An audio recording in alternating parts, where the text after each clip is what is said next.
About a month back, I made a video talking about Grubhub's insane contract violation policy.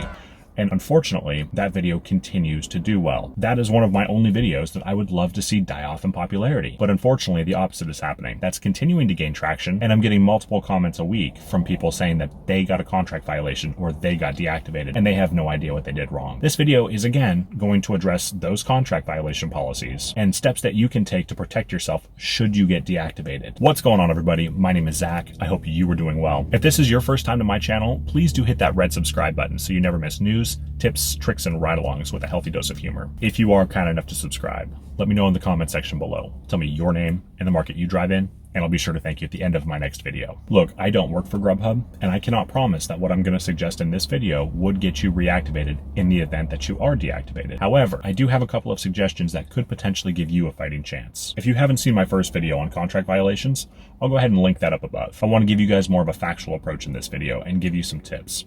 But first, I want to read off what these violations are. So the first violation, unassigned orders, accepting an order and surrendering or refusing to complete the delivery, resulting in a delayed or canceled experience for the restaurant or diner. Okay, so unassigning too many orders can get you a contract violation. The second one is excessive cancellations.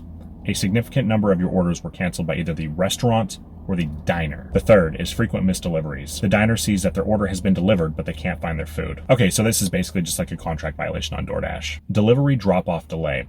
Once the driver leaves the restaurant with the order, they should not purposely delay the order that would result in a warning message for not moving or not moving towards the drop-off. We're going to get to that. Drivers should make sure that they accurately mark their checkpoints as to not provide a false reading. Diner adjustments.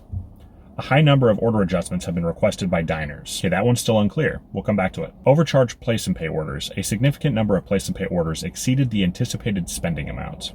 So if you swipe your card for an order and pay, and it's more than they thought it was going to be. Care cost rule. This behavior is typically associated with one of the following: marking a restaurant as closed when they are not closed, fail to delivering orders to the wrong place after pickup, delaying pickup or drop-off orders that you've accepted, not moving towards the restaurant after accepting orders. So these are the things that can result in contract violations. I want to go through each of these and just give you guys my 2 cents on them. Unassigning orders. Look, sometimes a restaurant can have a crazy wait time and it's just not worth it. Or maybe you have a family emergency and you have to go now. Let's not forget we're independent contractors, and therefore we are not required to take a single order. Excessive cancellations. This is the one where the restaurant or the person ordering the food cancels the order. Now, how is that our fault? Like, how is that your fault? It doesn't make sense and it's illogical. Frequent missed deliveries. Okay, so I think that this is the most reasonable of the bunch. If we drop an order off at the wrong place, sure. But you know what I'm still waiting to see? I'm still waiting to see the customer fraud policy that talks about them lying and saying they didn't get the order when we all know they did. Delivery drop-off delays. Good thing there's never road work, and good thing cars never crash into each other on the freeway, causing massive slowdowns. Diner adjustments. So this one's super unclear. I mean, does that mean that the customer's claiming that they didn't get part of the order and therefore had to have part of the order refunded, or does it mean that they changed something in their order? It's not very clear. I don't know. But regardless, it's probably not your fault. Overcharged place and pay orders. Just don't do them. Straight up, just don't do them. Grubhub goes onto restaurants' websites and pirates their menus. Sometimes these menus are 2 and 3 years old, and we could get a contract violation if they have outdated pricing. Just don't do them. Care cost rule. Marking restaurants are closed when they are not. Okay, well, yeah, don't do that. Don't be slimy. Failing to deliver the order. Well, we've already covered that. Thanks for telling us twice. Delaying a pickup or drop off. Again, look, stuff happens. There's wrecks on the freeway and there's construction. Like, should you multi-app going this way and that way? No, don't do that. But a majority of the time that there's a slowdown, it's either because the restaurant was slow, there was construction, or an accident. Be realistic, Grubhub. Not moving towards the restaurant. Again, same argument as before. So now that we know what the contract violations are, you can fight them, right? No. Now this gem of an article is called, "I want an account violation removed." And it reads, if you feel that a violation is inaccurate, do not reach out to driver care, as they will not be able to help. After 90 days, the violation will automatically be removed from your account.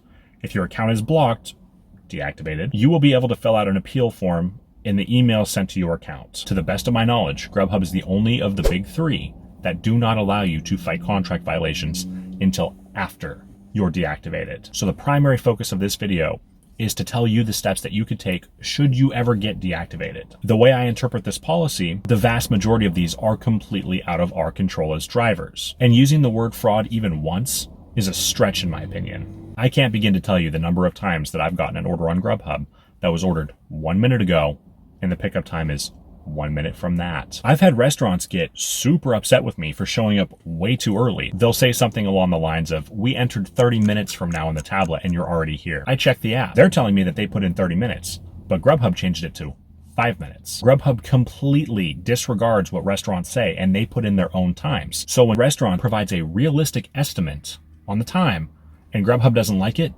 they scrub it and they put what they want. This throws everything out of whack. The most common thing I'm hearing from you guys with account violations is due to the order being late. It is absolutely unacceptable for Grubhub to be dinging us when they are changing the restaurant's estimate. Here's what I propose. And of course, I can't guarantee that this will work for you, although I know for a fact it has for a couple of people I've suggested it to. Should you be deactivated? Okay, let's talk about what to do. And do not wait. Start doing this right away. Even if you haven't had a contract violation, this is in your best interest if you want to keep your Grubhub account. Start taking screenshots of every order that you receive. Take one of the offer screen that has the time on your phone visible. Then take a screenshot of what time the customer placed the order. Then take a screenshot of the estimated time that the restaurant said to pick up by. When you go in to pick up that order, get the employee's name that's helping you and ask what time they entered into the tablet and document that. Since Grubhub clearly won't help us remove a bullshit contract violation, unfortunately, you will have to wait until you're deactivated to do anything about this. If that unfortunately happens, I've left a link in the video description. That will take you to a form on Grubhub's website that you can fill out, and you can provide those screenshots and those logs you took from the restaurants. If you can prove to them that you were deactivated because of their incompetence, you stand a much better chance of getting reactivated. As I really didn't want to make this video, but this seems to be plaguing the Grubhub community. So they either need to completely rework that policy and make it crystal clear what will and will not get us contract violations, or they need to do away with the policy completely, because they're deactivating good drivers who did not deserve to be deactivated.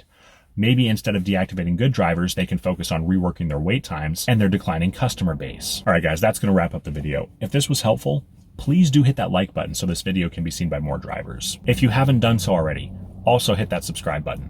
If you are kind enough to subscribe, let me know in the comment section below. Tell me your name and the market you drive in, and I'll be sure to thank you at the end of my next ride-along video. My name is Zach. Take care.